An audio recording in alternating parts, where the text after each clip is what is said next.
Bismillahirrahmanirrahim. Bismillahirrahmanirrahim. Assalamualaikum warahmatullahi wabarakatuh. Alhamdulillahi rabbil alamin. Wal aqibatu lil muttaqin wa la udwana illa 'alal zalimin. Wa sallallahu ala nabiyyina Muhammadin wa ala alihi wa ashabihi wa man tabi'ahum bi ihsanin ila yaumiddin wa sallama tasliman mazida. Amma ba'du. Hadirin dan hadirat muslimin dan muslimat rahimani wa rahimakumullah. Puja dan puji syukur kita panjatkan atas kehadirat Allah tabaraka wa ta'ala, yang pada kesempatan malam hari yang berbahagia ini Allah masih berkenan untuk melimpahkan curahan hidayah serta taufiknya untuk kita semua, sehingga dengan hidayah dan taufik dari Allah Azza wa Jalla kita masih diringankan untuk menunaikan kewajiban kita kepada Allah Subhanahu wa ta'ala, menunaikan salat fardu dan menunaikan kewajiban yang tidak akan gugur sampai kita dipanggil oleh Allah Subhanahu wa ta'ala, ya, selagi kita mampu, yaitu kewajiban untuk menuntut ilmu. Ketika Imam Ahmad ditanya, sampai kapan engkau akan bersama dengan tinta? Tinta itu untuk menggambarkan ilmu, maksudnya belajar, mengajar, itu sampai kapan? Maka beliau Imam Ahmad bin Hanbal mengatakan ma'al mihbarah ilal maqbarah, ya. Ma'al mihbarah ilal maqbarah, saya akan bersama dengan tinta ini, ya, selalu belajar, menulis, ngajar, ya, aktivitas ilmu ini sampai ke makbarah. Makbarah itu sampai ke kubur, ya. Ya, maknanya cari ilmu itu suatu kewajiban yang memang akan terus menerus dibebankan sampai kita meninggal dunia. Bahkan para imam ahli hadis, ya, atau para ulama kita pada hari ini, ya, para ulama kita pada hari ini, ya, subhanallah, sama sekali tidak ingin melewatkan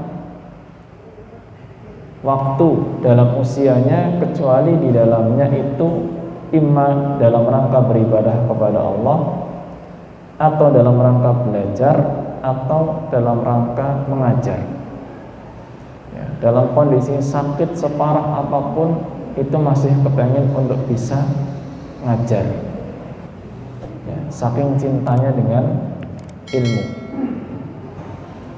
Karena ilmu ini, ya, Imam Ahmad itu mengatakan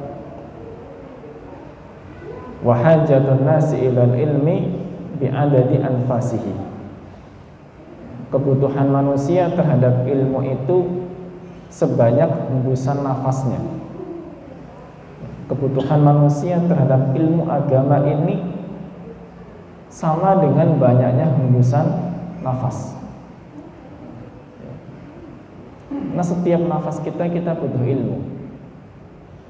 Setiap nafas kita butuh ilmu. Untuk apa waktu kita itu digunakan?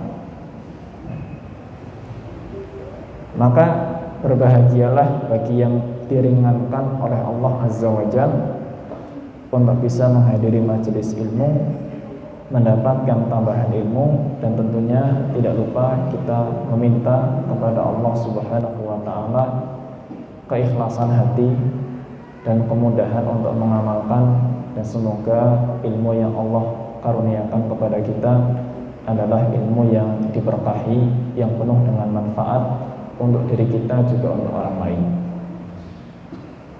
Jamaah hadirin dan hadirat yang dirahmati Allah Subhanahu wa taala, malam hari ini kita melanjutkan kajian tafsir Al-Qur'an, dan insyaallah malam hari ini kita membahas tafsir akhir dari surat Al-Fatihah, yaitu ayat yang ke-6 dan ke-7, yaitu firman Allah Ta'ala, ihdinas siratal mustaqim siratal ladzina an'amta 'alaihim ghairil maghdubi 'alaihim waladdallin.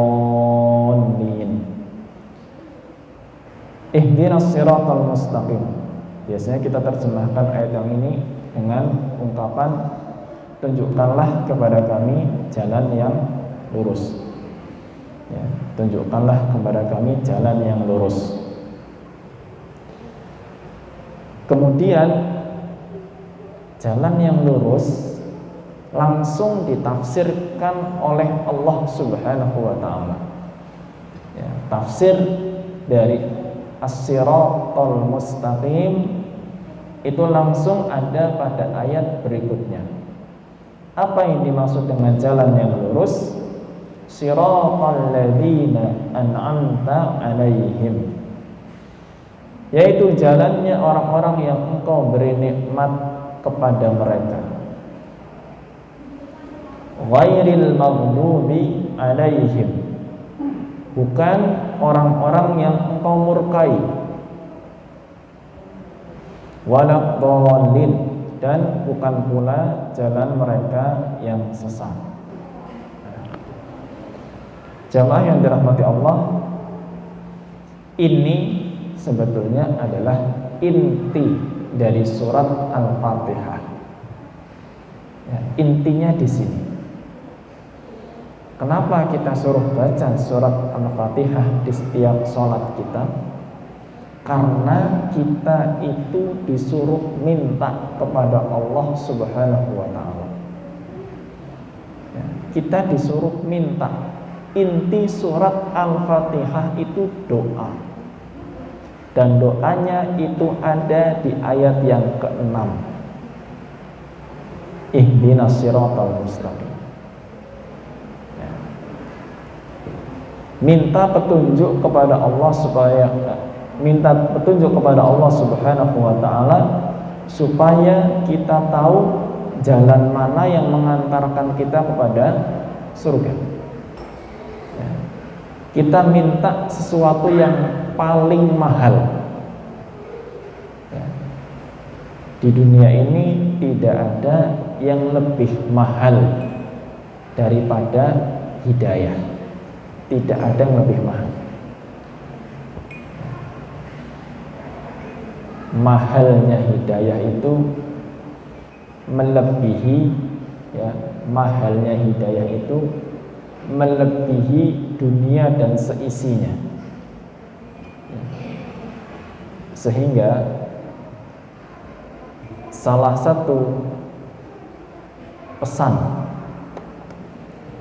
Rasulullah sallallahu alaihi wasallam kepada Ali bin Abi Thalib radhiyallahu anhu, beliau mengatakan, la an yahdiyallahu bika rajulan wahidan khairun laka min humrin na'am. Seandainya ada satu orang saja mendapatkan petunjuk dari Allah Subhanahu wa ta'ala melalui perantaraanmu, ya, kamu jadi perantara untuk datangnya hidayah Allah kepada orang lain, itu lebih baik daripada kamu mendapatkan unta merah. Unta merah, ya, kenapa seringkali disebutkan oleh Nabi Sallallahu Alaihi Wasallam sebagai bentuk perumpamaan kenikmatan dunia. Ya, karena zaman dahulu unta merah itu bisa dikatakan harta yang paling mahal, ya, paling mahal. Harta paling mahal yang dimiliki oleh orang zaman dahulu ya unta merah. Pokoknya unta merah itu simbol, ikon, ya, simbol bahwa seseorang itu kaya raya. Ya. Yang intinya sebetulnya ingin disebutkan, kalau ada satu orang dapat hidayah melalui perantaraanmu, itu lebih baik daripada dunia dan seisinya. Itu gambaran mahalnya hidayah, mahal. Maka kita yang pada hari ini, jamaah yang dirahmati Allah Subhanahu wa taala, yang pada malam hari ini sampai detik ini, ya, kita masih dikehendaki oleh Allah Subhanahu wa taala untuk jadi seorang muslim, untuk jadi seorang mukmin. Ya. Itu sebuah kenikmatan yang tidak ada tandingannya sama sekali. Ya, sampai malam hari ini masih muslim.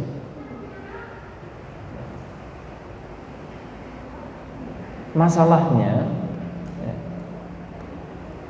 kita tidak tahu apakah kita nanti akan mati dalam kondisi muslim atau tidak.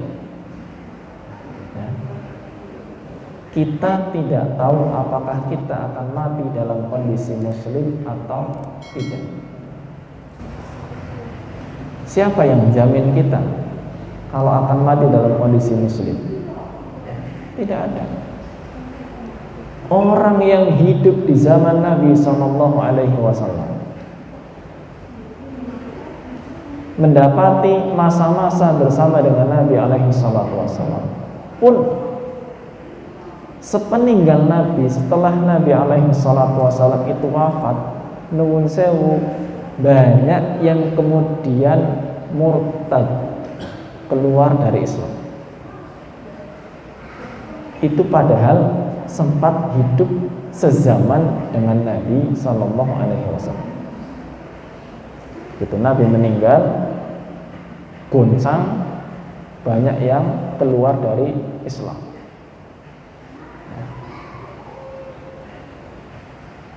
Kita pada hari ini, ya, itu ada di sebuah zaman yang orang mungkin sudah tidak begitu peduli dengan masalah iman, ya, tidak peduli dengan masalah halal dan haram, tidak banyak yang peduli mungkin dengan masalah apakah ini boleh atau tidak boleh.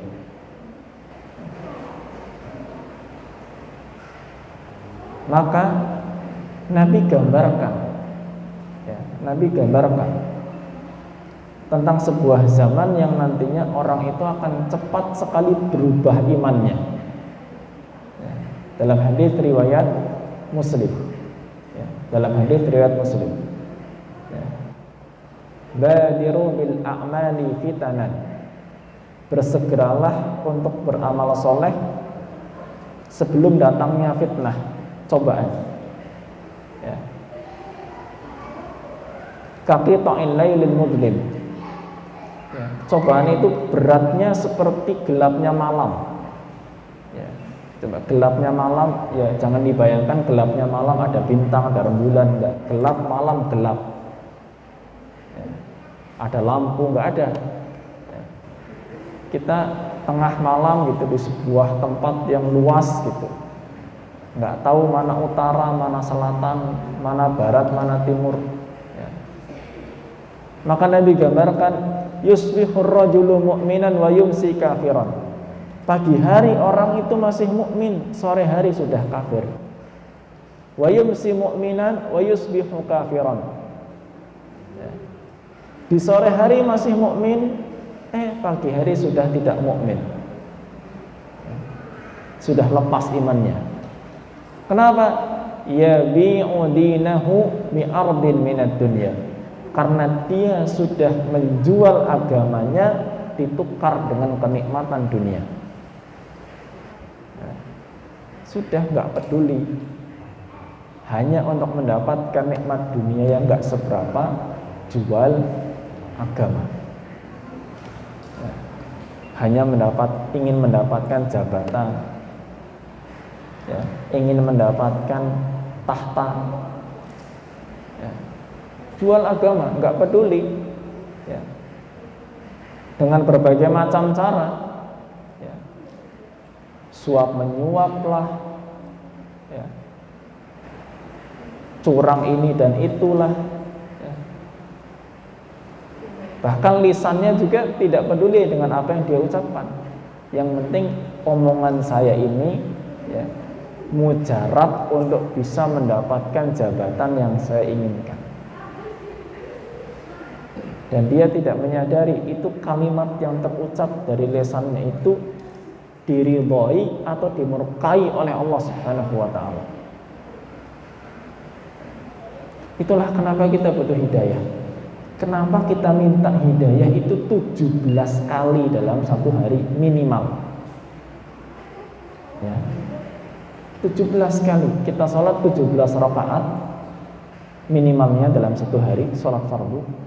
Dan di setiap rakaat wajib baca Al-Fatihah, wajib. Ya. Ya. Wajib baca Al-Fatihah.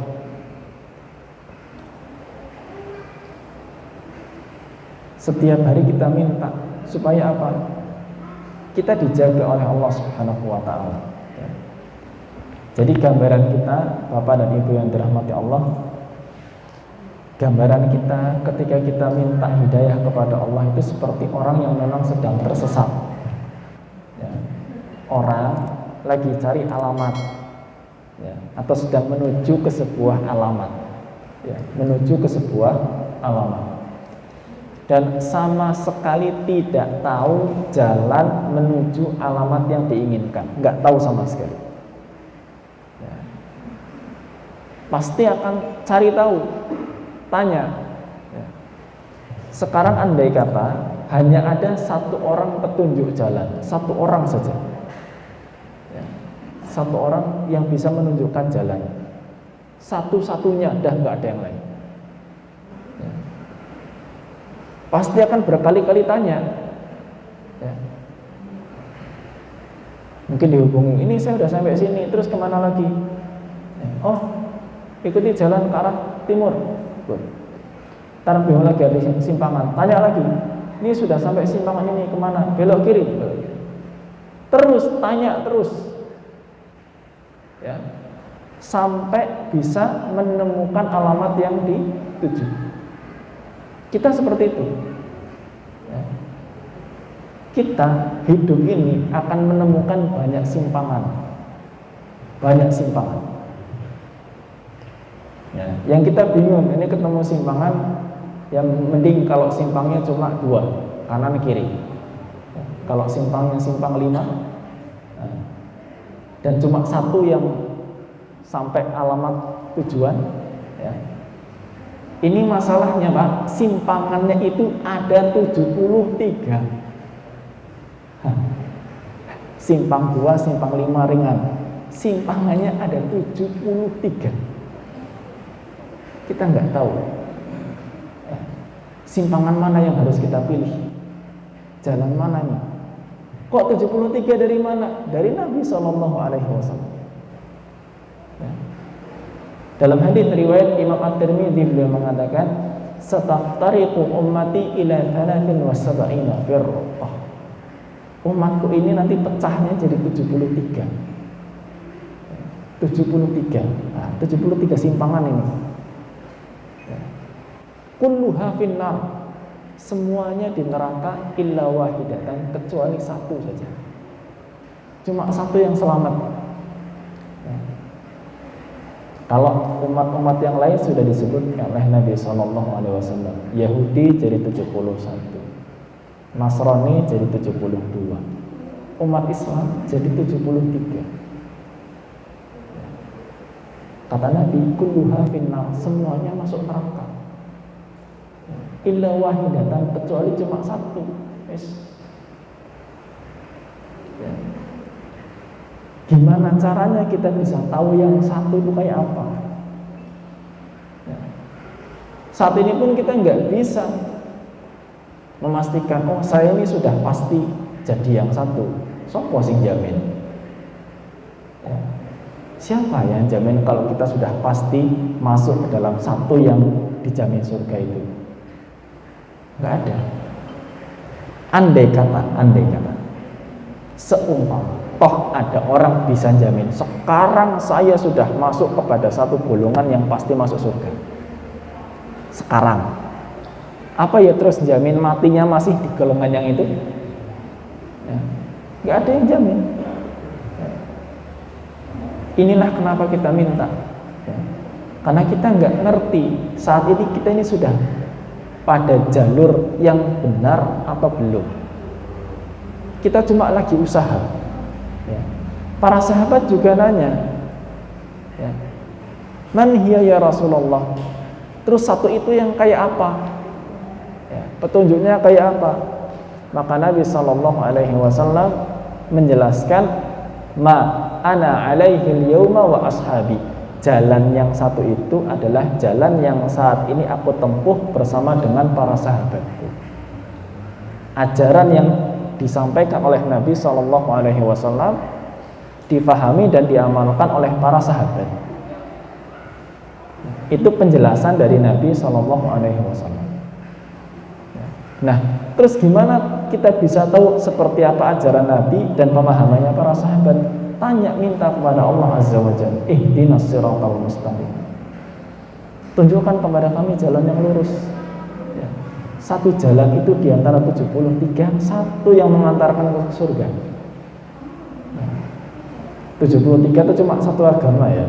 Nek sudah tambah itu yang 72 sama 71 udah ketemu berapa itu? Ya. 216, 216, mohon maaf. Ya, berarti ada 216 simpangan. Ya, untuk simpangannya umat Islam sudah 73 sendiri. Ya. Itulah kita dituntut serius ketika kita sedang sholat. Ya, bukan cuma sekedar baca Al-Fatihah sampai rampung, ya. Terus sholatnya sah. Kalau begitu gampang, ya. Tapi yang kita cari bagaimana sholat kita itu bisa merubah jalan hidup kita sesuai dengan keridhaan Allah Subhanahu wa Ta'ala.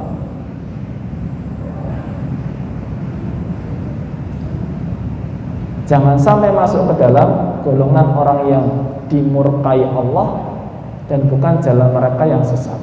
Yang dimurkai Allah itu yang seperti apa? Disebutkan tentang jalan yang dimurkai oleh Allah Subhanahu wa Ta'ala, ghairi tariqil maghdubi alaihim alladziina araful haqqa wa lam yattabi'uhu. Orang yang dimurkai oleh Allah Subhanahu wa Ta'ala itu adalah orang yang sudah mengetahui mana yang benar tapi tidak mau mengikuti. Alladzina araful haqqa wa lam yattabi'uhu. Sudah tahu mana yang benar tapi tidak mau ikut. Faktornya banyak. Yang jelas hawa nafsu. Ya. Saya ngerti zina ini haram, saya ngerti. Tapi nek saya terus ninggalkan, ya. Saya nggak dapat duit. Nah, mulai nih. Ya. Saya ngerti cara ini haram. Tapi kalau saya meninggalkan cara ini, saya nggak promosi jabatan, ya. Saya nggak naik-naik pangkat saya. Ya.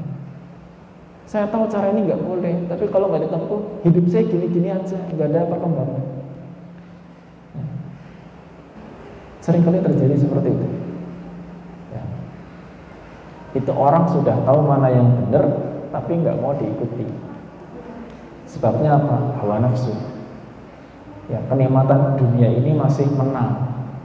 Ya, yang dikejar dunia yang cuma sementara, yang waktu itu pernah kita hitung kita akan merasa hidup di dunia ini paling hanya 2,5 jam saja. Itu pun kalau usia kita sampai 100 tahun. Andai kata usia kita 100 tahun, kita hanya akan merasa dunia ini seperti 2,5 jam saja ketika sudah menghadap Allah Subhanahu wa ta'ala. Karena hitungan satu hari di sisi Allah itu seperti 1000 tahun. Dan yang cuma 60 tahun, 70 tahun, ya paling cuma 1,5 jam.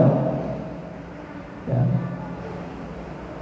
Yang seperti itu dikejar, tapi alamat menuju surga nggak dicari. Ya. Itulah orang yang dimurkai oleh Allah Subhanahu wa ta'ala. Sudah tahu mana yang benar, tapi tidak diikuti. Dan kita juga minta supaya dijauhkan dari jalan orang-orang yang sesat. Siapa yang sesat itu? Wa ghairi tariqid dhallina 'anil haqqil ladina lam yahtadu ilaihi litafridihim li talabil haqq wal ihtida'i ilaihi. Orang yang sesat disebutkan oleh Allah di sini maknanya adalah alladzina lam yahtadu ilaihi litafridihim li talabil haqq. Orang yang meremehkan untuk mencari ilmu, ya, litafridihim li talabil haqq, meremehkan untuk cari ilmu, cari kebenaran, nggak mau belajar, ya, asal-asalan. Akhirnya mereka beramal itu tidak pakai ilmu, ya. Nah, ini kebalikan antara yang pertama tadi. Kalau yang dimurkai Allah itu mereka ngerti ilmunya tapi tidak diamalkan, tidak diikuti, ya. Yang kedua ini, yang sesat adalah orang yang nggak ngerti ilmunya tapi kepengennya beramal. Akhirnya amalnya tidak pakai ilmu, ya. Semaunya sendiri, ya. Yang penting hatinya puas.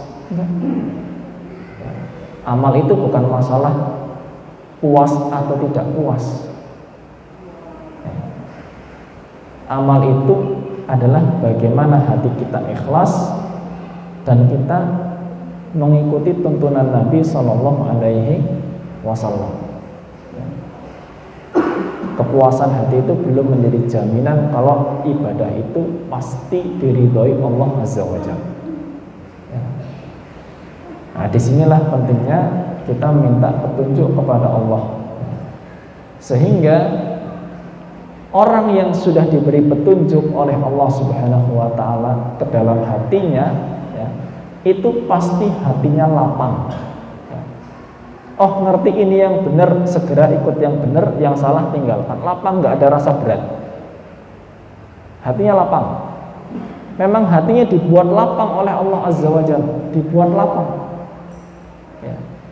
Itu yang disebutkan oleh Allah Subhanahu wa ta'ala dalam surat Al-An'am ayat yang ke-125.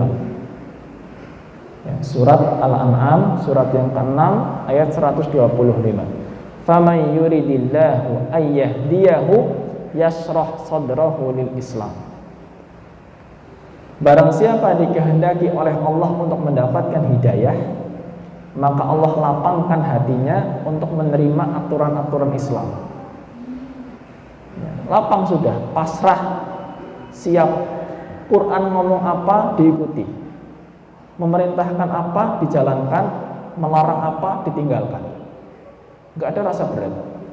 Dan yang meringankan hati siapa? Allah Subhanahu wa ta'ala. Maka ketika ada orang hatinya berat, saya kok rasanya berat sekali untuk menjalankan ini, minta kepada Allah Subhanahu wa ta'ala untuk diringankan hatinya, dilapangkan. Rabbi shrah li sadri wa yassir li amri wahlul 'uqdatam min lisani yafqahu qawli. Rabbi shrah li sadri, ya Allah lapangkan hati saya. Minta dilapangkan hatinya, ya. Ada perintah masih berat dijalankan, minta kepada Allah, Rabbi shrah li sadri, ya Allah lapangkan hati saya. Ada keharaman yang belum bisa kita tinggalkan berat, Rabbi shrah li sadri, ya Allah lapangkan hati saya. Karena yang melapangkan dan menyempitkan hati itu Allah. Sebaliknya, wa may yurid ayyudillahu yaj'al sadrahu dhayiqan. Barang siapa yang akan disesatkan oleh Allah Subhanahu wa taala, maka Allah jadikan hatinya itu sempit, ya, tertutup, ya, dikasih tahu susah, ya, dinasehati nggak terima, hatinya belum dibuka. Kita sering kan mengatakan hatinya itu belum terbuka, gitu, ya, belum dibuka oleh Allah Subhanahu wa taala. Baik, kita teruskan setelah adzan biiznillah taala. Wassallallahu ala nabiyyina Muhammad wa ala alihi wa sahbihi wa baraka wasallam.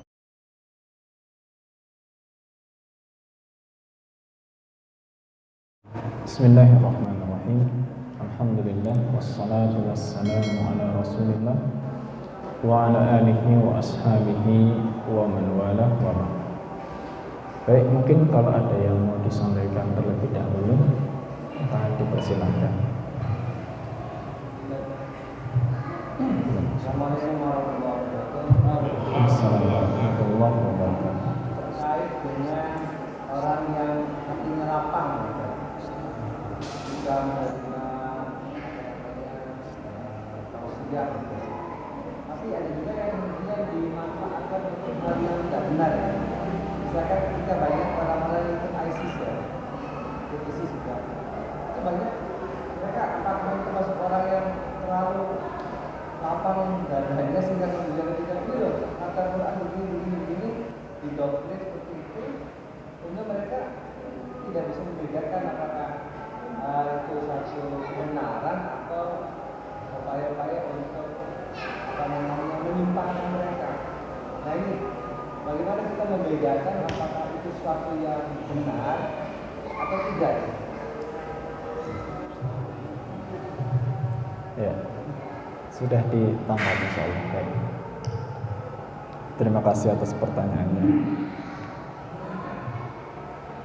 Gambaran orang yang lapang, ya, ketika menerima nasihat, ya, dan realita di kehidupan kita mungkin tadi diungkapkan, ya, terlalu lapang sehingga kelewatan. Baik.